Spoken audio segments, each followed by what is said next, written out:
I was feeling so feverish that I could barely stand. As my consciousness started to fade, I called out to my husband for help, but he left me alone, unable to move due to a high fever of 104 degrees Fahrenheit, and went on a company trip. I was rushed to the hospital. Is his job that important? Is this the kind of company that forces employees to go on company trips, leaving their sick wives behind? I was about to give up in anger. After I was discharged from the hospital, an unexpected person appeared before me. My name is Lisa, and I'm 28 years old. I attended a film school, and I'm now working from home creating videos. I got married to my husband Kevin 3 years ago. We met through a mountain climbing club I joined during my time at the vocational school. This club is a fairly free gathering that includes both students and working adults. Since we shared the same hobby, we started going to all kinds of mountains. Kevin, who was the same age as me, was easy to get along with, and we naturally started having lively conversations. We continued dating even after we started working, and it eventually led to us getting married. Kevin, who was a college student at the time, got a job at a regular company after graduation. Even though I work from home, he helped me a lot with the housework when we first got married. Just because you work from home doesn't mean you're working less, Lisa. Let's divide the housework equally. But the burden on me and you is completely different. It's fine, I can't cook, so I'll leave that to you, but I can do things like clean the bathroom, take out the trash. Kevin, thank you. This really helps me out. Don't worry, I got you. I'm really grateful for everything you do, Lisa. We're a couple, so let's do our best together. His kind words always warm my heart. I'm so glad I married him. I truly felt that way from the bottom of my heart. I'm happy now, but I would like to have children before I turn 30, which will be in 3 years. I'm thinking about discussing this with my husband, but I've been feeling a little anxious lately. That is, his behavior is a bit off, and I feel distant with him lately. It all started with a trivial thing. He started working overtime more often about 2 months ago, and he started coming home extremely late. We started eating dinner separately more often, and we spent time less and less as a couple. I started to worry when he had to work overtime for several days in a row, which used to be quite infrequent. When he came home late at night, I decided to ask him about it. Kevin, you've been working a lot of overtime lately. Are you really that busy? Yeah. I have a lot of work to do. I've been cooped up in the office all the time. Are you okay? You often don't eat dinner when you come home. Your body can't take it if you keep this up.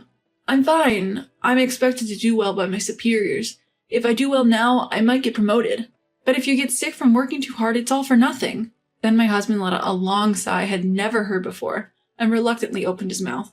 You know, Lisa, I don't have a laid-back job like you that I can do at home. What? Kevin? Sorry, but my job is the most important thing right now. You don't need to make dinner for me anymore. But I've always waited for you because I wanted to eat together. Stop being so persistent. Didn't I tell you not to make it? Don't get in the way of my work. Are you going to take responsibility if I don't get promoted? My husband glared at me with a terrifying look. I was taken aback by his sharp gaze and involuntarily took a step back. After a long silence, he muttered something and left the living room. As soon as I was alone in the room, I was overwhelmed by an indescribable sense of emptiness. I couldn't understand what was happening because it was the first time he had pushed me away like this. I was only trying to express my worries. Why did he have to react so harshly? He used to be a kind and gentle man, not cold and distant. I wish he wouldn't push himself so hard at work to the point where he loses patience. I see no trace of the kind and loving husband I once knew in him now. The thought made me incredibly lonely. The rift between us only continued to grow, our daily conversations becoming more and more minimal. Now, after 2 months, we barely even see each other. The housework, which he used to help with enthusiastically, is now entirely neglected. It all falls on me. I feel like a housekeeper. Does Kevin not love me anymore? Did he prioritize work because of something I did? The thought suddenly crossed my mind, leading me to loathe myself. I could have asked him directly, but I was scared of confronting the reality. Then one day, I woke up early in the morning feeling unwell. Why am I burning up like this? My head hurts too, and my vision is blurred. When I tried to get out of bed, I collapsed onto the floor because my body felt so heavy. I tried to get up, but my body wouldn't cooperate.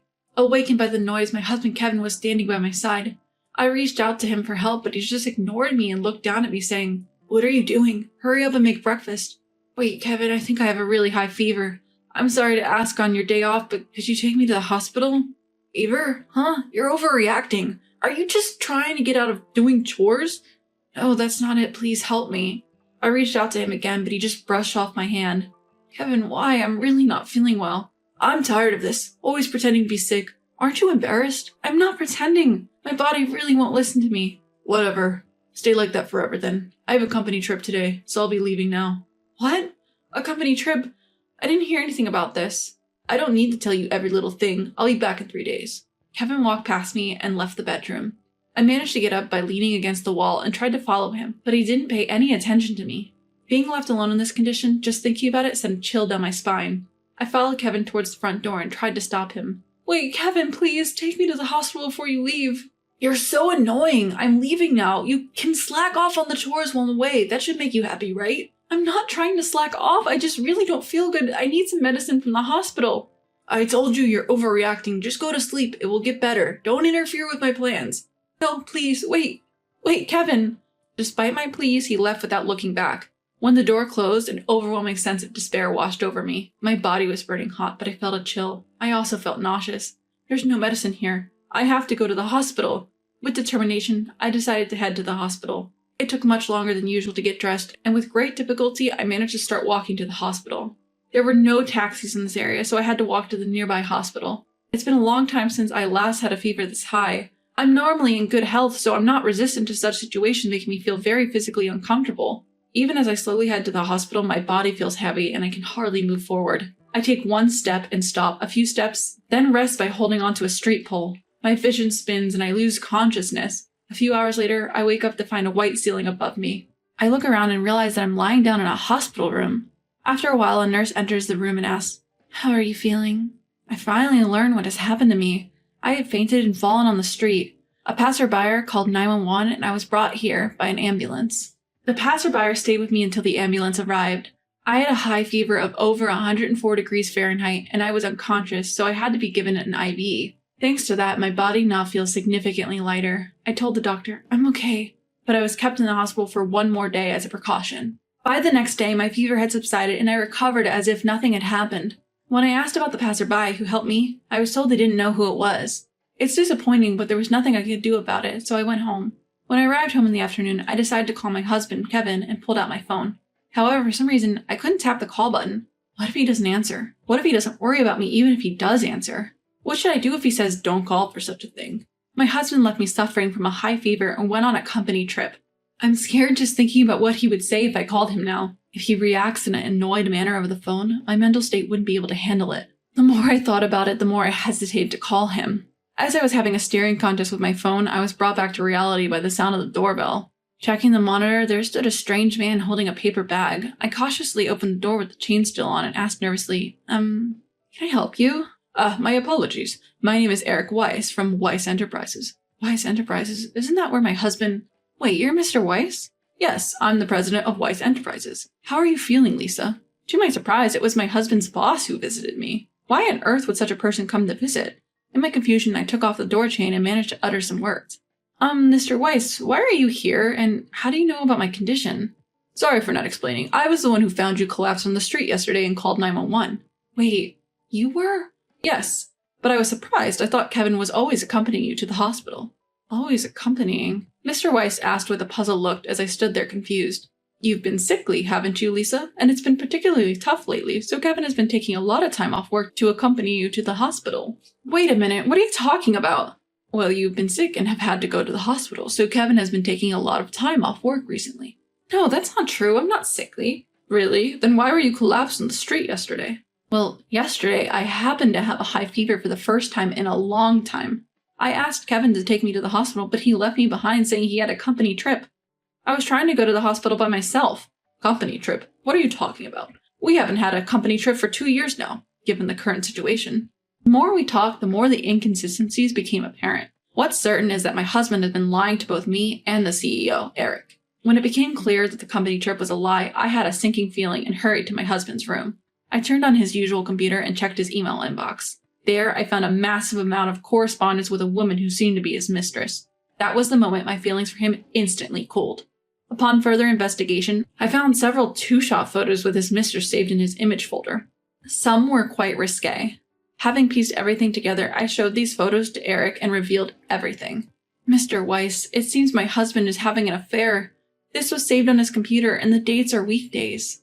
Then you mean to tell me that his frequent absences from the company saying he was accompanying his wife to the hospital were all lies? Yes, they're lies. He's probably meeting with his mistress. What? To use his own family for such a thing? Eric was livid, turning red in the face right before my eyes. I unconsciously picked up my smartphone and called my husband. The call rang out, but there was no response. Nonetheless, I did not give up and continued to call him over and over. After about 10 minutes, Kevin finally answered. Perhaps he knew it was me, but he sounded lethargic. I turned on the speakerphone and confronted him in front of Eric. Hey, what are you doing? And where are you right now? Huh? What do you mean all of a sudden? I told you I was on a company trip. Don't lie. You're probably with your mistress, aren't you? What? What are you talking about? There's no way. Stop making baseless accusations. Don't call me for something like this. Baseless? Or is it that you're just rattled because I found out the truth? What? Anyway, I have to go. Mr. Weiss called me. Eric called him? There's no way that's true. After all, Eric is right in front of me. I said in a cold voice. That's odd. You see, Mr. Weiss is at home with me. Huh? What are you talking about? There's no way. As my husband began to protest, Eric himself interjected. There is a way, Kevin. That voice. Can it be? Really? Mr. Weiss? Eric cleared his throat.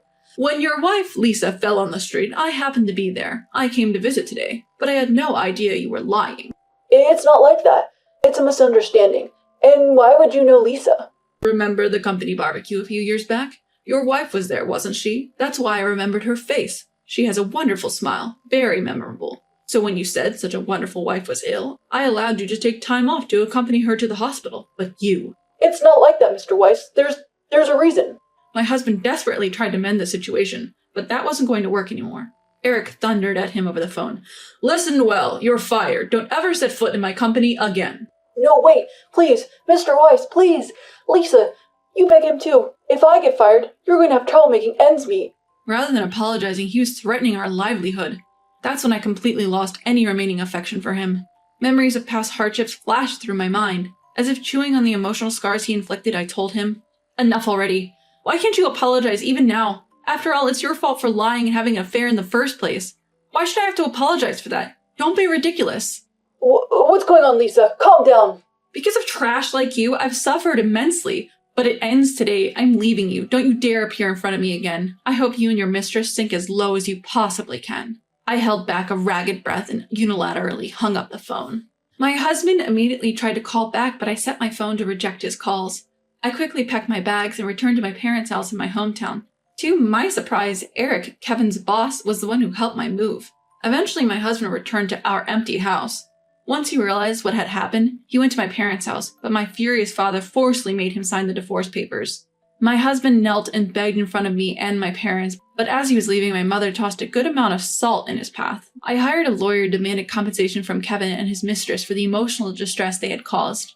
On top of that, he was also facing a lawsuit for misusing company funds on his dates with his mistress. Apparently, his mistress promptly dumped him when he could no longer provide her with money. Having lost his job and been abandoned by his mistress, Kevin had hit rock bottom. Even his own family and relatives turned their backs on him. Now he spends his days working odd jobs while looking for a new job. Meanwhile, I am enjoying a laid-back life, continuing my remote work at my parents' home. I still occasionally exchange letters with Eric, who even invited me for a meal recently. Now he's like a father figure to me. After all, I was able to leave Kevin thanks to Eric. I can't express enough gratitude towards Eric, who rescued me, and my parents, who warmly accepted me. I'm committed to gradually giving back to Eric, staking my life on it.